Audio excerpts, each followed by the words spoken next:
Welcome back to the Original Gangsters podcast. We're at the OG Command Center. I'm Jimmy Buccellato here with my partner in crime and co-conspirator, Scott Bernstein. Hey now.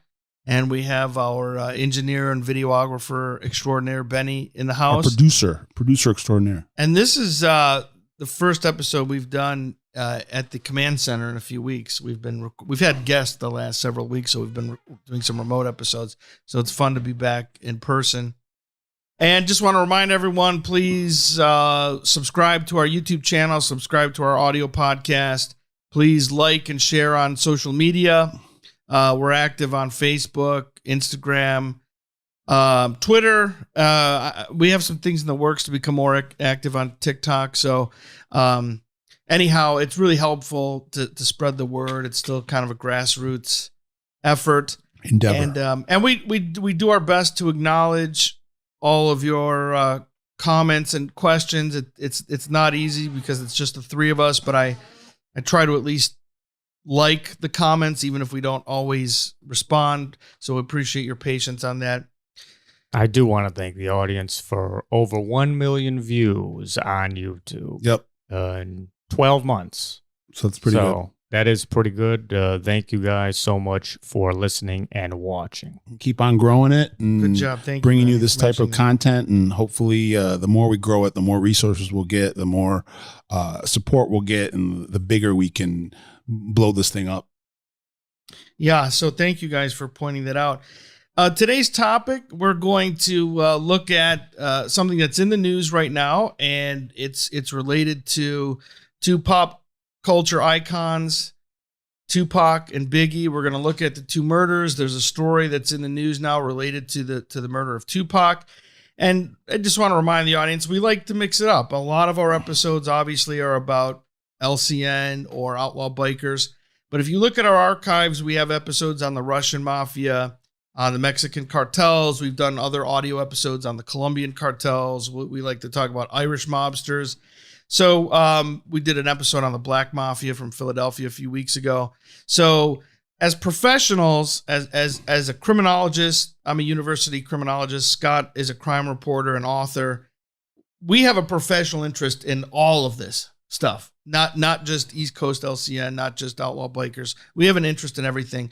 So once in a while, we like to mix it up, and that's what we're doing today. And this is very relevant right now. I wouldn't have been inclined to do a Biggie Tupac episode just because. Yeah. This is right now the hottest. The investigation into the Tupac Shakur murder has been since it happened. Yeah.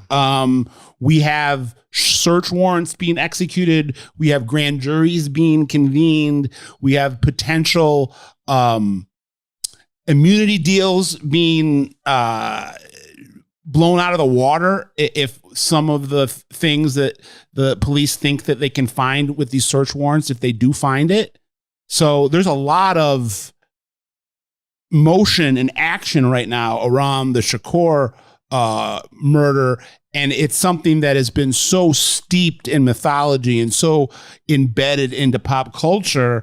In some ways, we kind of forget about the fact that there's never been any closure, and there's so much talk about what happened. And I've heard other people say, we kind of knew what happened for a while. And this is kind of solidifying some of it potentially, but this is really hot news in terms of investigation wise. We've never been at this point in terms of the fact that there's a grand jury about to be convened, and it's possible that in the next 6 months to a year, we could have arrests and indictments. Yeah. So I think what we want to do is start with discussing what recently happened. Then we'll go back and unpack the murders themselves and what led up to that, and the subsequent violence and investigation.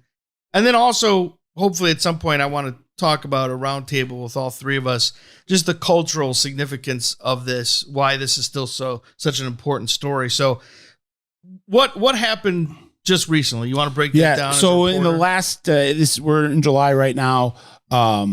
In the middle of July, there were search warrants issued in Las Vegas and Clark County. there was a search conducted at the house of a suspect, Dwayne Davis, former, I don't know what his status right now on the street is, but at one point in time, we know he was a member of the Crips gang in Los Angeles. He is someone whose name has been surrounding the alleged conspiracy and investigation for a very long time. He's somebody who has an immunity deal in relation to this crime, which makes you wonder, well, then why are they investigating him and why are they searching a residence that's connected to him? I believe it's his either his wife's house or his girlfriend's house in Las Vegas. But what it tells me, as someone with a law degree, is that it's pretty clear that authorities, whether they be just the state authorities or federal authorities, are of the opinion that he lied to get his immunity deal. And if you lie in cutting a deal with the government, the deal that you made is out the window.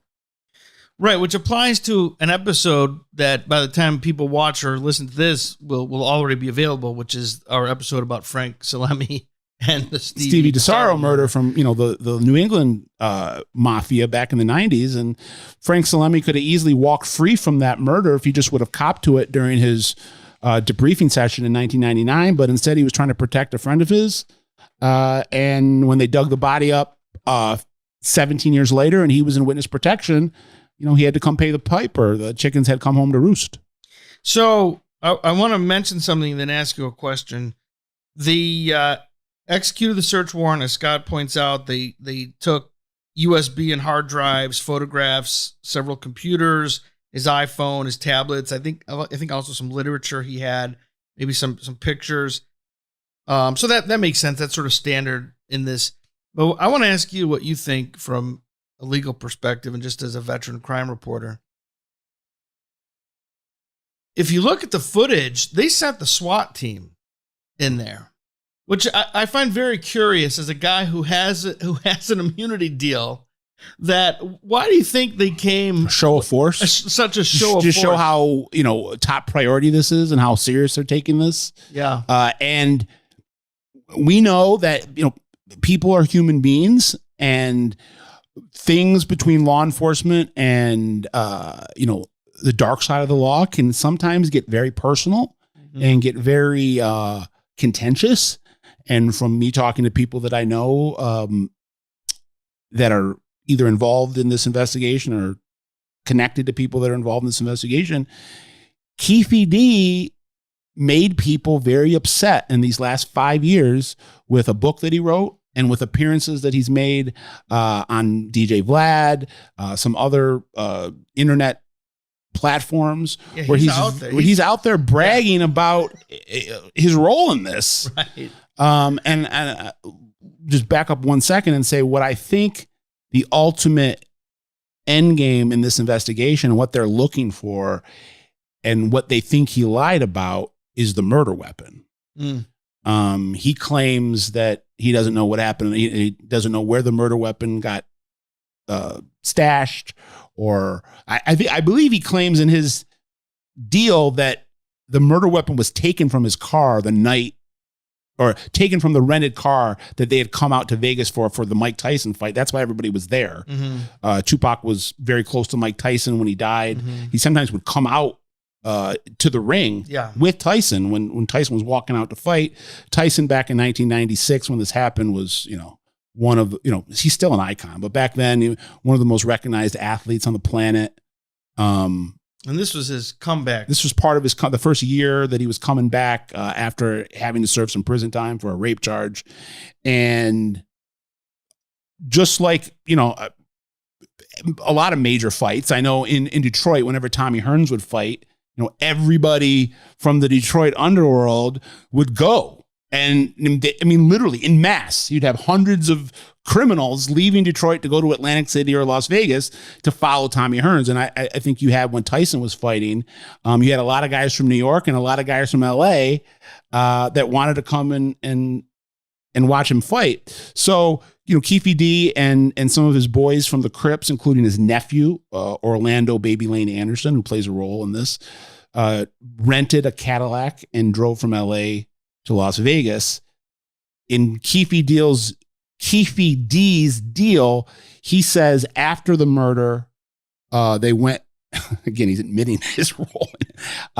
After murder, they went and celebrated somewhere, and they left the gun in the car, in the rented car. And when they came back to the rented car, the gun wasn't there anymore.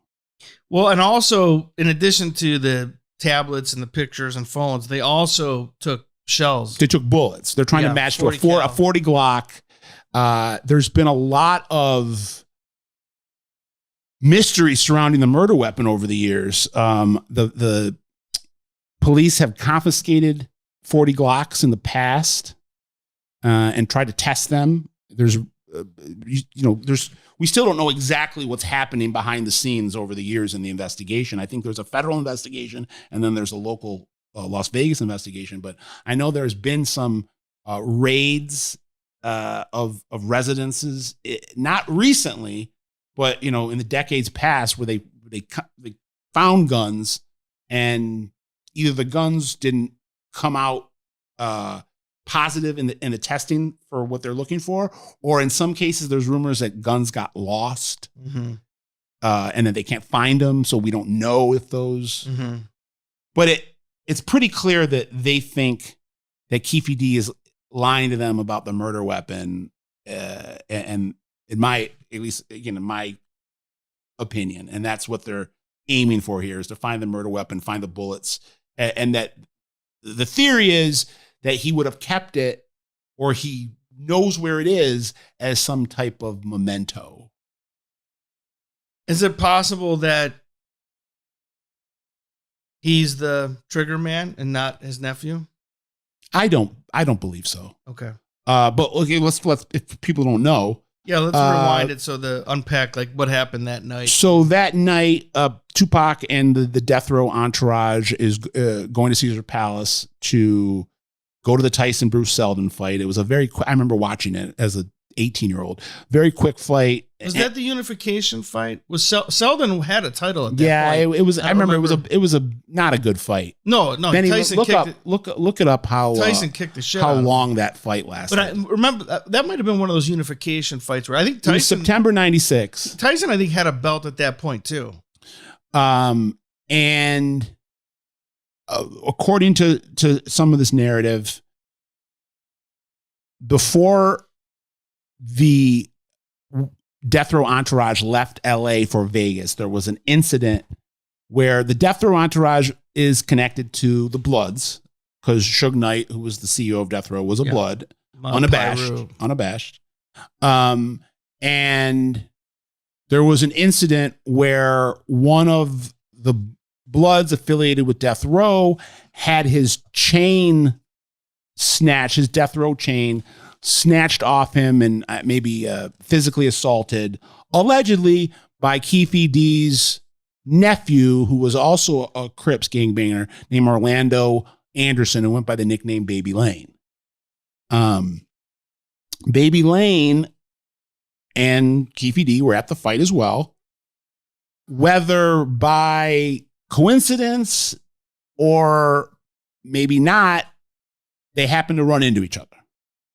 Some people believe it was staged. Yeah. But what we know, there's footage, security cam footage from Caesar's Palace in the immediate aftermath of the fight, like 5 or 10 minutes after the fight ended. So first round knockout. I remember. One of the shortest heavyweight championship fights in boxing history. As a matter of fact, we're going to digress here for a moment, but if you watch the fight, Benny, if you've ever seen that, there's a theory that Seldon that he fixed it. It was a fix. Yeah, he fell. I mean, he doesn't even put up a fight. He goes down right away. It's a joke of a fight. I mean, it was a waste of pay-per-view. Right. Those of us that paid to watch that, it was a joke. So 10 minutes after he took a dive. Decision. That's a term I couldn't think of. Tupac and Suge and about 20, 30 people in their entourage are walking through Caesar's Palace, presumably to go to their vehicles and retreat back to their hotel or where Suge's house was, and they were going to reconvene at a club. They were gonna, they were going to go to his club after, which was Suge owned a club, and Pac was going to perform. And Pac at that time was staying at the Luxor, which is not, you have to get into you can't walk from Caesars to the Luxor. Right. So as they're going to to leave, Tupac or someone with Tupac recognizes Baby Lane Anderson, and you can see Tupac kind of solo. He initially rolls up to him. Yeah. People that were there say that he said something like "You Southside," right, which means that you're a Crip, right. And then Tupac just swung on him. Yeah, and he got stomped out. Anderson did. Baby Lane Anderson got stomped out for a good 20, 30 seconds. And then the death row guys dispersed, worried that they're going to be arrested or security's going to come in. And I guess they had probably already started to try to break it up. And Tupac goes back to the Luxor to change clothes.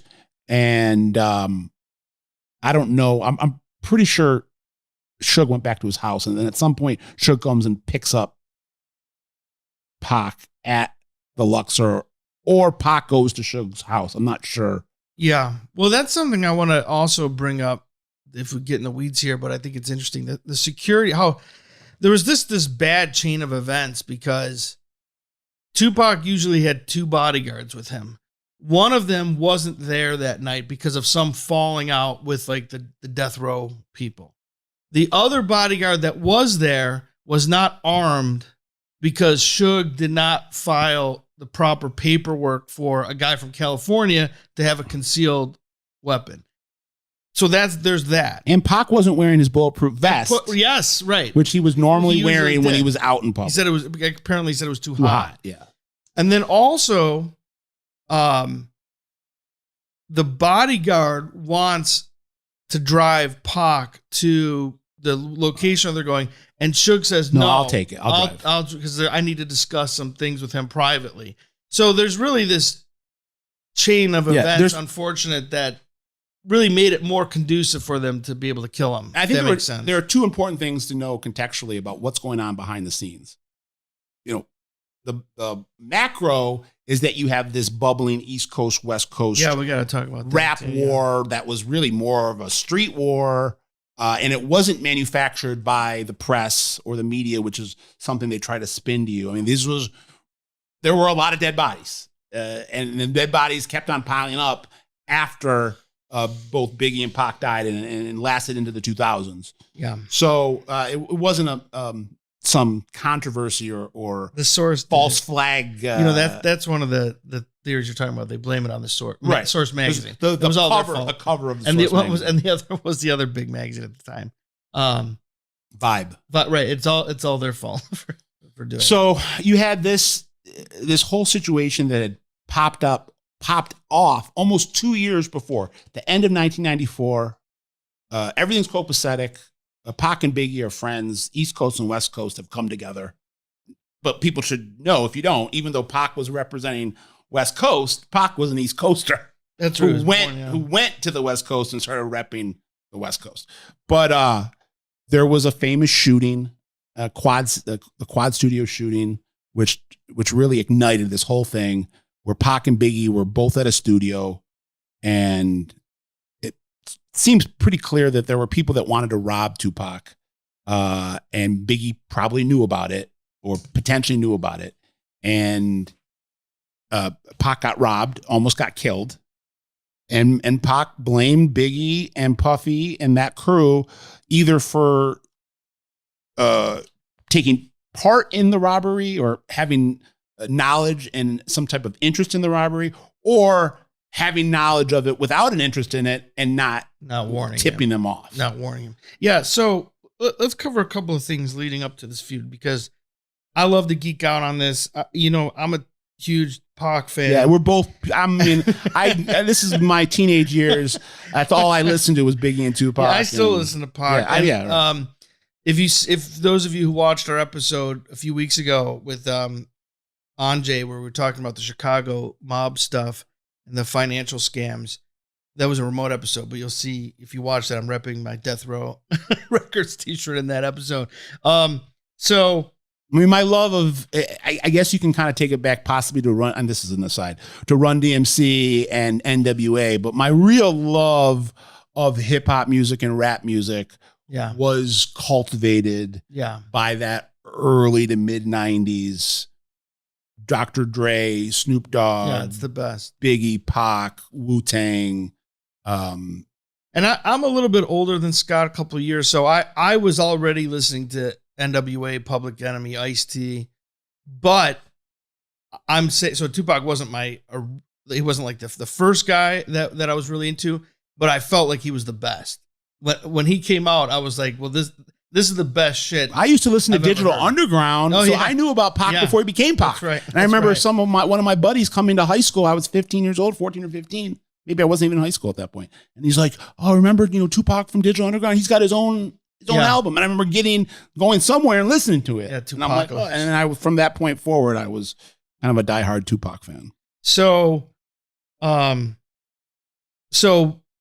Tupac suspects that either, as you point out, either they knew about it or at the very least didn't tip them off. They either were invested in it and got a piece of it, right, or they knew about it and kept their mouth shut. So either way, he's hella pissed. Yeah.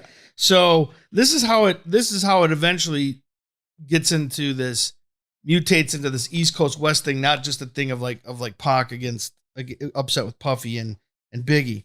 So the 1996 Soul Train Awards in 95. It was 95. That was okay. So that was one of the first. The thing that happened, it was August of 95, right? Where there's a crowded, where they were in New York, I'm pretty sure. No, the first incident is in, at least according to this book, Labyrinth, by Randall Sullivan, but maybe even think of the Soul Train Awards. The Soul Train Awards, according to this chronology, is what happens first, and that's in L.A., where Biggie shouts out Brooklyn, and the Death Row guys I thought it was the same night, because I'm pretty sure Biggie shouts out Brooklyn.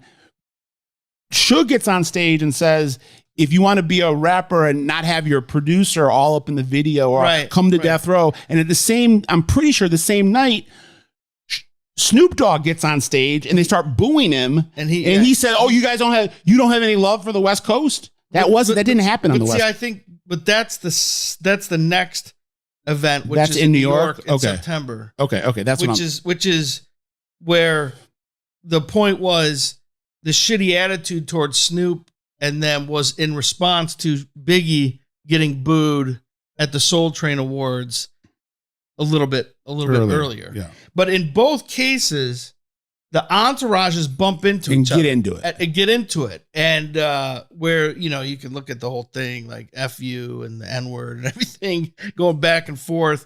And so it's now, my overall point is it's becoming this kind of cancer where it's not just one dude pissed at another dude. It's becoming record labels pissed at each other and regions pissed at each other. It should be noted, at this point, in August and September of 95, Tupac is locked up.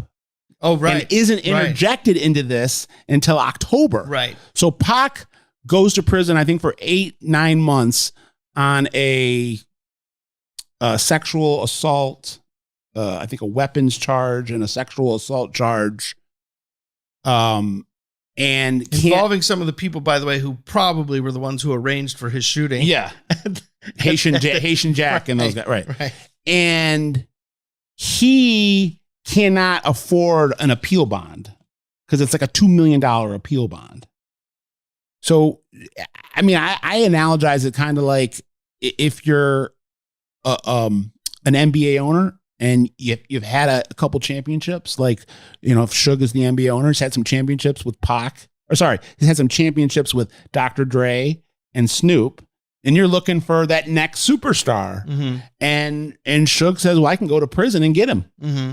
And if I can raise the $2 million, which it was pretty easy, I think, for Suge to do, he goes to prison, has all the leverage in any contract negotiations, gets Tupac to sign a very bad recording contract, gets him out, and Tupac goes on is alive for another like 10 months or 11 months, and he just goes on a recording spree. I mean, he's recording every day. 20 songs a day or whatever. Right. That's why he's had so much posthumous releases. Yeah. But it's by the time we reach September 96, you've reached a point that Pac doesn't want to be at Death Row anymore. Pac is starting his own sub-label called Euthanasia, and he has chainwear made for it. And I believe he was wearing that chain for the first time that night. And there was, I don't know if I can say an argument. I know that it was provocative. There were conversations between Pac and Suge about what Pac's future was at Death Row. Right. And also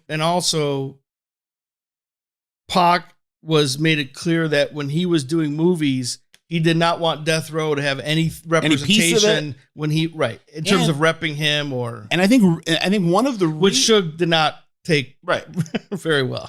He wanted everything. He wanted a piece of he's like a mob boss. We have a piece of you whether you do movies, television, rap music. Right. And I think there was another element where Pac is going at that breakneck pace from October of 95 to when he died in September of 96. From what I've read and from people I've spoken to, part of that breakneck pace was to get through the contract.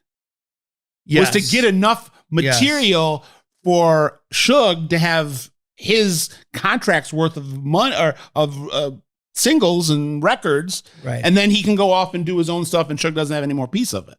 Right, and it's you got to dig into it because some of the guys in the Outlaws that was Tupac's other group that he was involved in, and actually some of those guys aren't around anymore either. But one of them was actually killed. Was one of the witnesses to the murder and was killed a month later. But so some of the guys who are still around push back against that narrative, and they say, just for the record, I don't know, I wasn't there, that no, Tupac was ride or die with Suge, and that people are overstating like sort of Pac wanting to get away from Suge. So we don't just put it out there. Yeah, we don't know. But some other interesting things happening around this time before Pac gets out of prison. The Dog Pound, which is on Death Row, Snoop Dogg's group, released a song called New York, New York. Where they went to, I think they shot it in New York. Which was seen as provocative. Yeah. And Biggie goes on the radio there and says, this is where the location is. New Yorkers, go tell them what's up. And so there's a drive-by shooting. They shoot up the whatever you call it, the fucking, what do you call it, where they're filming? What do you call the location? The set. Shoot up the set. Yeah. Shoot up the set. So then you have threats happening on both sides. In this case, an actual shooting. Pac gets out of jail and he's very vocal about his hatred and very antagonistic. And very antagonistic in both in interviews and in his songs. Yeah. Right. Hit him up. I mean, he starts off the song, "Hit him up, I fucked your wife, you fat motherfucker." Yeah. That's the start of the song. Yeah, that's pretty antagonistic. Yeah. So there's a lot of heat. And let's not I mean, I believe he did sleep with his wife. And Faith Evans, I think that's Faith Evans, confirmed. Played into this whole thing. She never denied it. She was upset with Biggie for being unfaithful to her. Right. And there was a time in the months leading up to, I don't know if it was the months or at some point in 95, I believe, or 90, late 95 or early 96, Faith Evans runs into Tupac at a party in LA. And it even takes a picture with him. Yeah, you can. Yeah, it's famous. It's a famous picture. And I think that then "Hit 'Em Up" came out in the spring of 96. So I think another interesting thing to point out here, in terms of trying to figure out who ends up killing Pac, is in addition to some of the back and forth, "fuck you," we'll come after you, whatever. This is an interesting quote from Puffy, who says, the core of his anger at us is about that recording studio shooting. And Puffy says, Pac ain't mad at the N-words that shot him. He knows where they're at. He knows who shot him. If you ask him, he knows, and everybody in the street knows, and he's not stepping to them because he knows he can't get away with that shit. Which is Haitian Jack, right. who was a hardcore gangster, Right, big drug dealer. Killer, yeah, who was also an informant, yeah, and was protected. Yeah, right. So that's interesting because if that's true, then there's this notion that Tupac's anger toward Bad Boy, which was Puffy's record label, and Biggie and all those guys, was unfounded. It was kind of a false flag. Right. And so and then Biggie puts out the song Who Shot Ya? Right. Which, I mean, Biggie, I remember, tried to play I wrote this and recorded this way before any of this happened, and it had nothing to do. Well, but the fact that you put it out right when things were scorching hot, right, it clearly stoked the flames. Yeah, I think, and Tupac claimed, who knows, but he claimed that he heard stuff in prison that confirmed his suspicions that Puffy and Biggie knew about it. Yeah. So whether he thought they set him up or, like you say, at the very least they didn't warn him, he's pissed off about it. But Puffy takes exception to that and says, no, we had nothing to do with that. And the real dudes who did that, you're not fucking with them because right. you won't get away with it. And there's another theory, by the way, that it was supposed to be a mugging that went bad. That Haitian Jack, and who was the other guy? We're talking about the 94 Quad Studios. The original shooting that Jimmy Henchman and right. They Haitian wanted Jack. to send a message to him that they were going to just steal his chain and shit. And that Pac tried to pull his gun, and he ended up shooting himself in the balls. Right. So that it wasn't actually a hit. Yeah. It was a robbery to send a message, and it went that he might have even just shot himself. But it's just kind of interesting details surrounding this. But bring us up, or let's go back to the night. Yeah. The allegation is, and it seems to be confirmed by Keefe D himself, as Pac and Suge are making their way to the club at the intersection of Flamingo and Koval, Keefe D and his entourage, which included Baby Lane Anderson, who was his nephew and the guy that got stomped out an hour or two earlier, come upon the convoy of death row vehicles with Tupac and Suge at the front of it. They heard, I guess, some girls that were running up to the car and trying to get autographs. Yeah. There was a picture taken in the seconds before he's shot. And according to Keefe D, his nephew, Baby Lane, pulls up, they pull their Cadillac up to, I think it was Suge's Benz. It was either a Beamer. I think it was a Beamer, but I can't remember. And Baby Lane Anderson is Tupac's killer, unloads his clip. I think it was a Beamer, but. And Pac, who's in the front seat, front passenger seat, Suge's driving. Pac tries to jump in the back as the hit's occurring and doesn't make it. And Suge is grazed by a bullet on his head.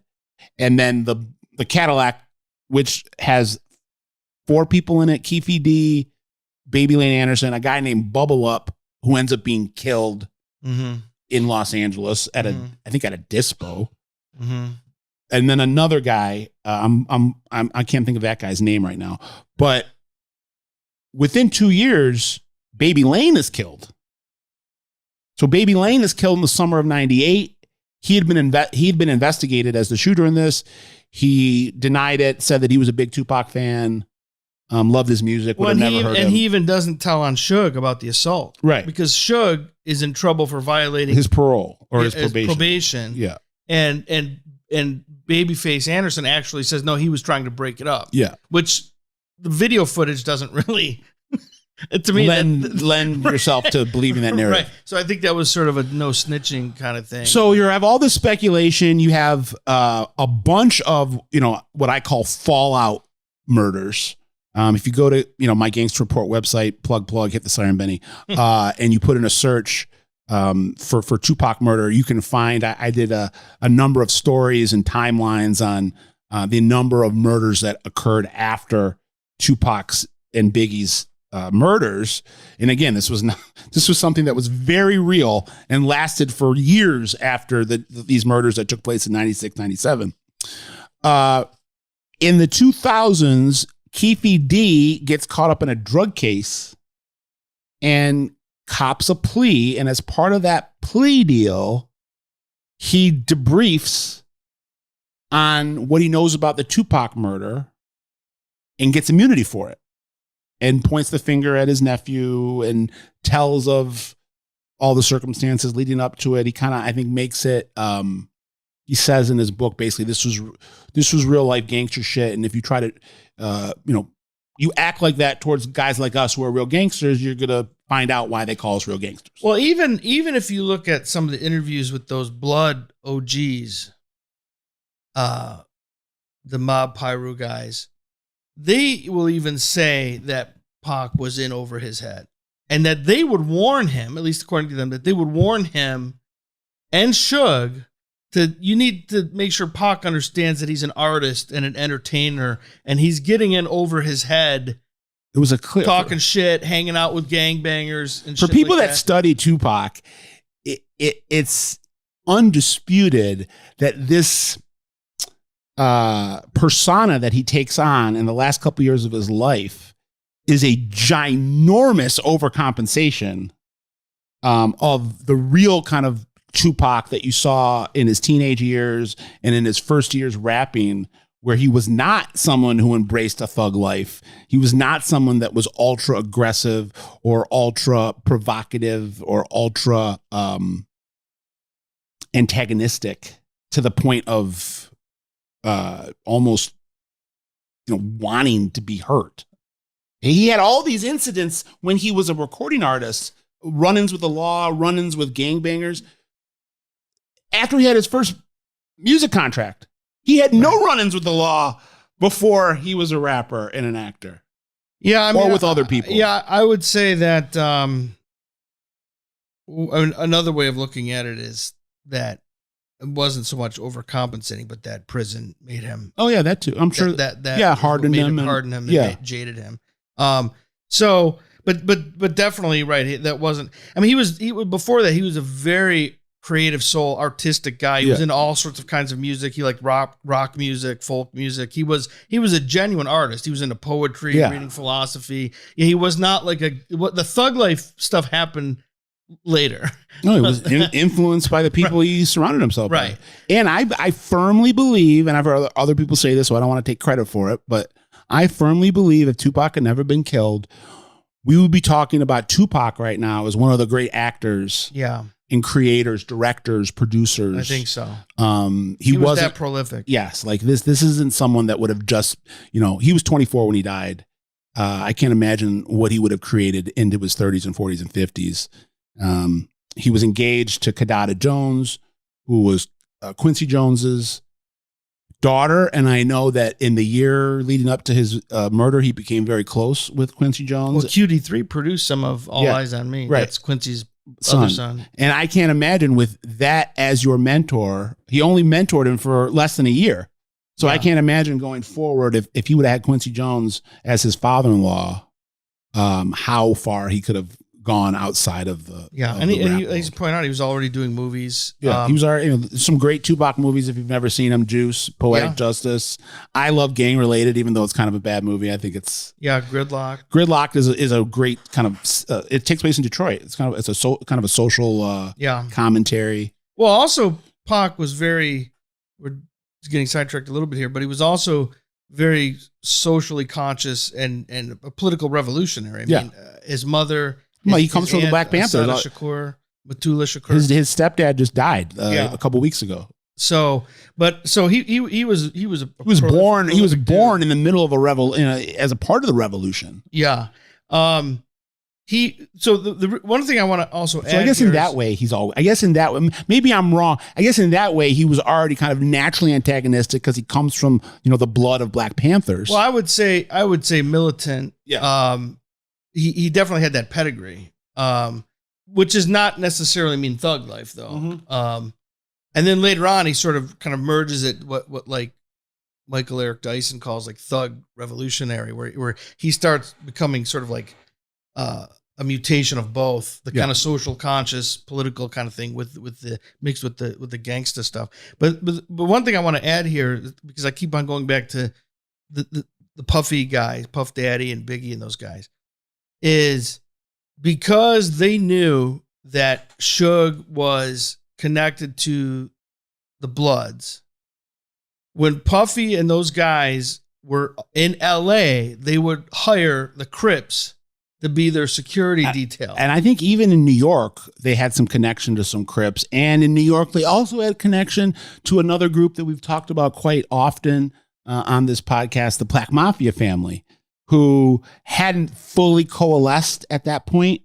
But I know that there was, startup cash that was given to Puffy from people that were connected to BMF for Bad Boy.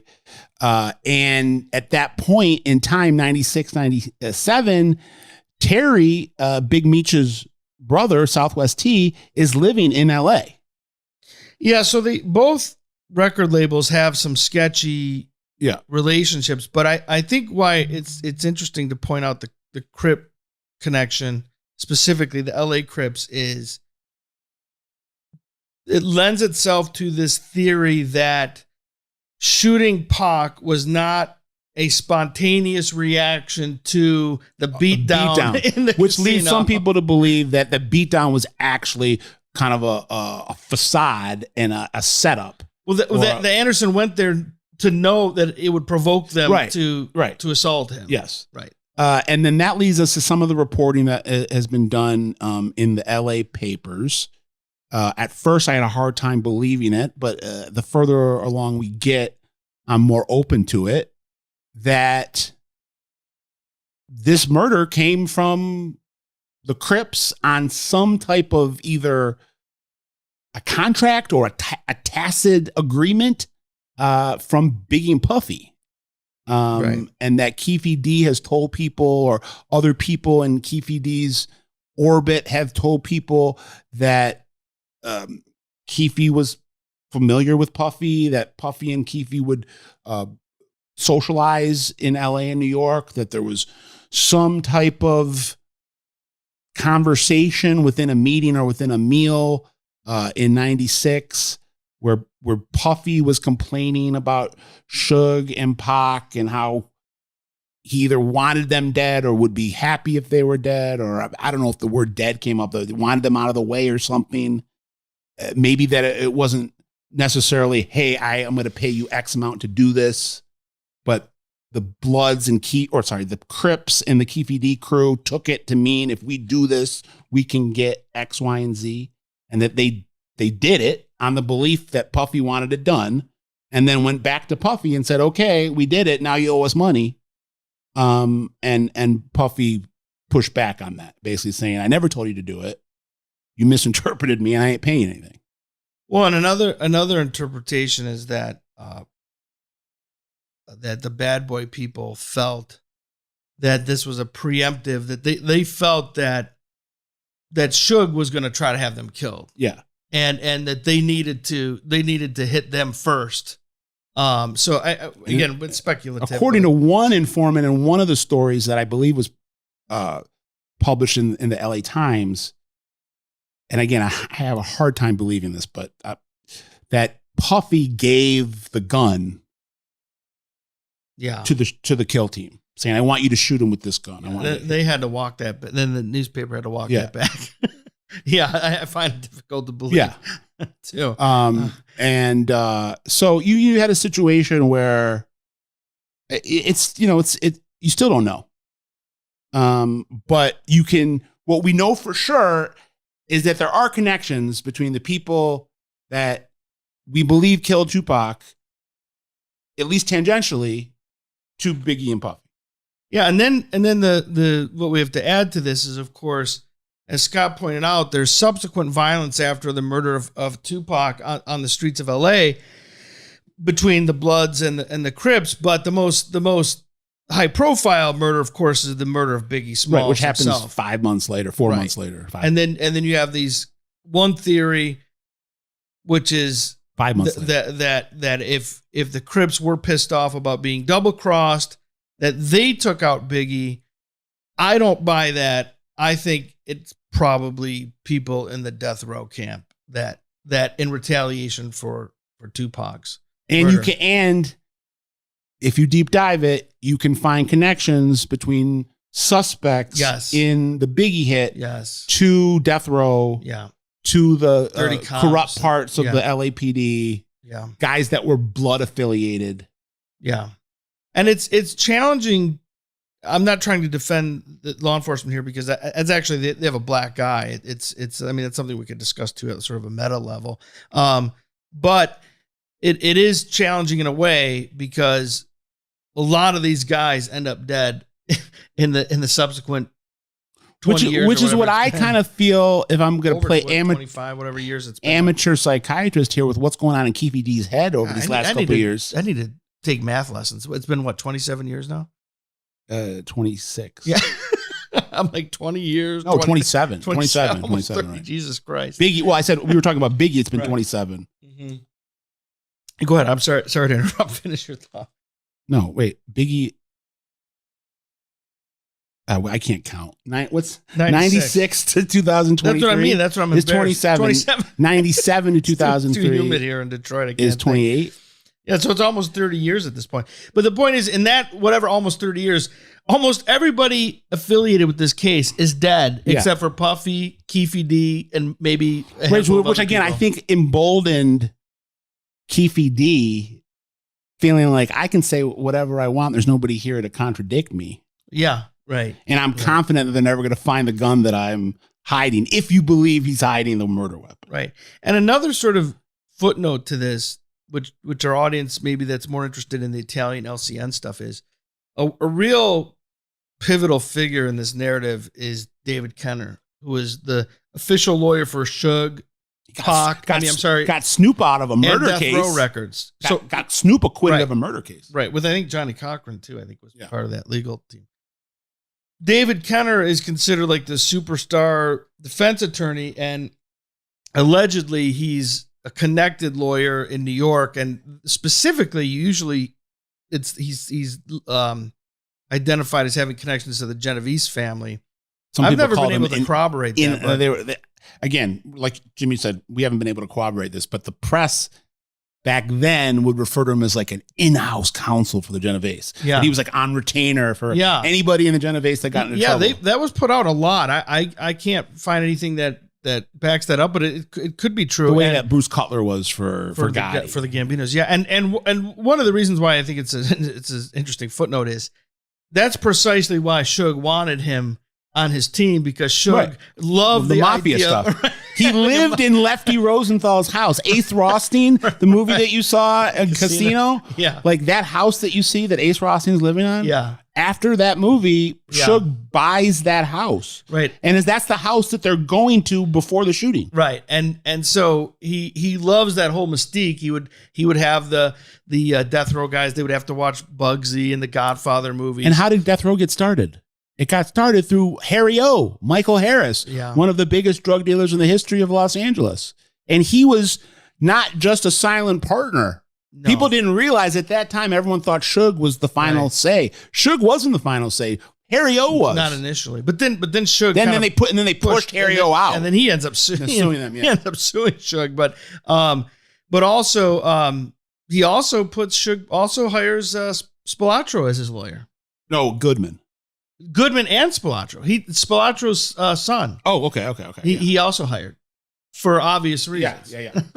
Because he loved Casino. He loved that film. So, we'll see what happens in terms of if they can arrest anyone in this case. I think it is a black eye on law enforcement, both local law enforcement in California and it's embarrassing that it's 30 years and at later. the federal level.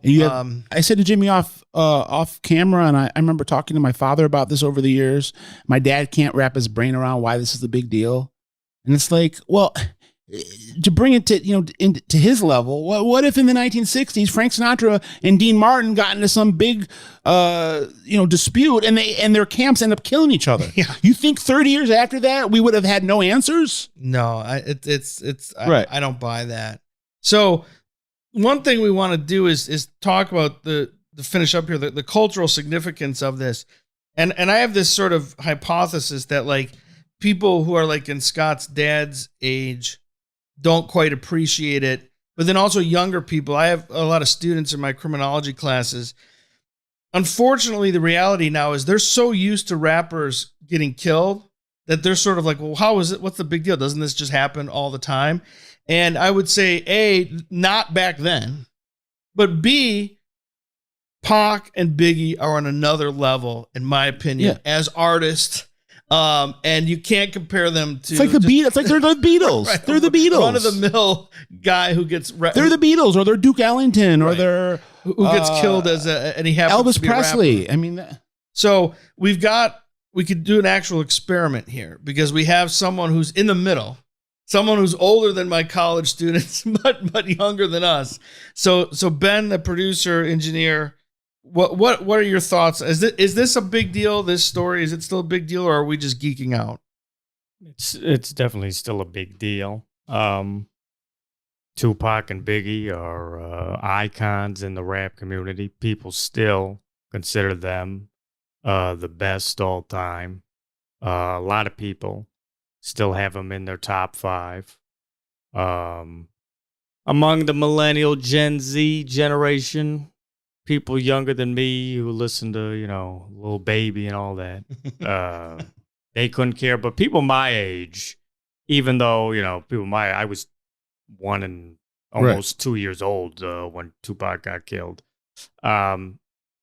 we still looked into it, you know what I'm saying? Know about it, know that Biggie got shot, stuff like that. So, they are two people that still transcend generations, and I think it is important news. The problem is, in our news cycle, every other second something else happens on Twitter. I think that's more the reason why it's not as big. Contextualize it. When they both died, the internet had just started. Yeah. There was no social media. No. Cable was around, and you had a nice selection on television, but there was that was the only place you went. We weren't at the point in the 80s where we were kind of like, you still had just the 3, ABC, NBC, CBS. You were now in the point where you had more options, but it was still, your media consumption was there was a very narrow lane, and you got what people gave you. Mm-hmm. What MTV was giving you, what your radio station was giving you. Top down. It's not like today where it's decentralized. So, I mean, Pac and Biggie, with me, in my teenage years, they were so, and same with Dr. Dre and Snoop. I mean, they were so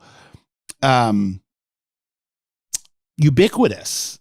You're popular, and I will say that probably no one cares, but just to be autobiographical here, when I talk about these tragic losses in the 90s, for me, a lot of people, it was the suicide of Kurt Cobain that really hit them personally, and I can understand why. I'm a Nirvana fan, but for me, the Tupac murder hit me a lot.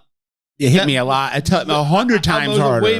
I was a way bigger Tupac fan than I was Nirvana, and I say that as you guys who watch our show, I'm a fucking heavy metal dude. So like I love rock music. I live it. I breathe it. Especially heavy music. But just as comparing those two, I'm a way bigger Tupac fan than I was a Nirvana fan. So Cobain didn't have that effect on me. I think honestly, I was, in terms of that type of music, because I have a very eclectic taste. I was big into Pearl Jam. If Eddie Vedder had committed suicide at the same time Kurt Cobain did, it probably would have hit me harder. Yeah. We can go down this rabbit hole off camera. I'm not a huge Nirvana fan. I recognize their significance. Yeah. I like a couple of their songs a lot, but in general, I'm not a ginormous fan of their catalog. I don't go deep with them either.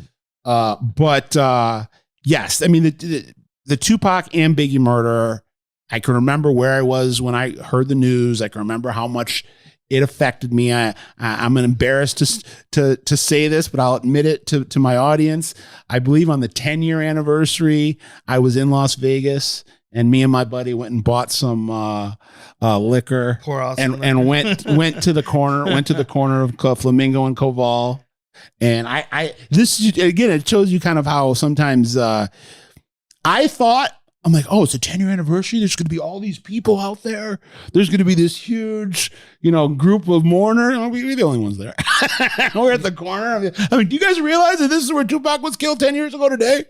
Yeah, and that in 10 years. I mean, that wasn't long. Yeah, that was in 2006 or something. But I mean, I love the death row stuff. Not trying to say it wasn't tragic. I never was a huge Biggie fan or the East Coast stuff. I mean, I loved Wu-Tang. But the guys I ran with, man, we repped death row. Yeah, so I started as a huge Pac guy, and then I went to college in Indiana, and it doesn't sound like it, but a big group of New Yorkers go to IU, and I became friends with a lot of New Yorkers, maybe in the last year or two of Biggie.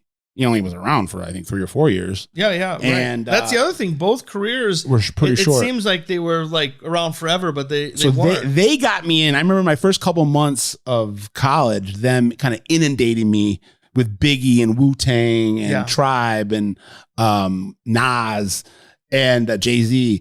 And they got me to appreciate the East Coast. But I, like you're saying, I was all West Coast until I was 17 or 18. Yeah, I always prefer. Even now, I listen to. I mean, there's some exceptions. I love Wu, Old School, Public Enemy. You see on the show, I rep those bands with the groups with my shirts, t-shirts. But to this day, to me, you can't beat the death row stuff. Tupac, Snoop, Dre, The Chronic, can't beat it. Just a couple of fact corrections. Tupac was 25 when he passed. Thank you. And it was a BMW 7 Series. Okay. See, this is what we need, like on PTI. They used to have the errors and omissions. Oh, yeah. Because I'm getting checked.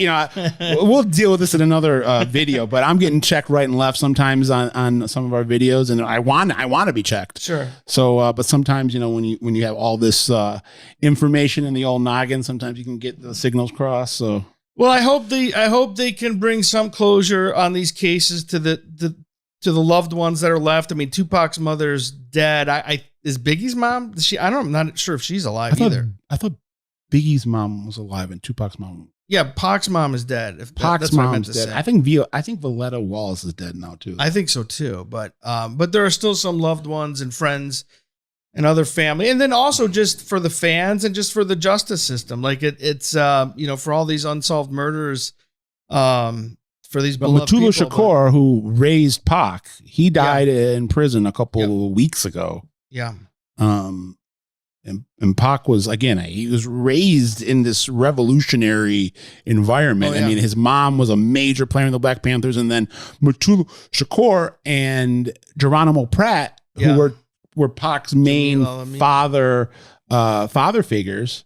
Yeah. These weren't like small time players in the Black Panthers. These are icons now in revolutionary left wing politics, and then Assata Shakur is another iconic figure on the revolutionary left, and I mean the real left, not fucking liberals. I'm talking about the real left. But anyhow, I hope people enjoy this episode. I had fun doing this. We'll continue to think about bringing you a mix of content, and again, please like, subscribe, follow us. I'm Jimmy Buccellato. Scott Bernstein. And we're out.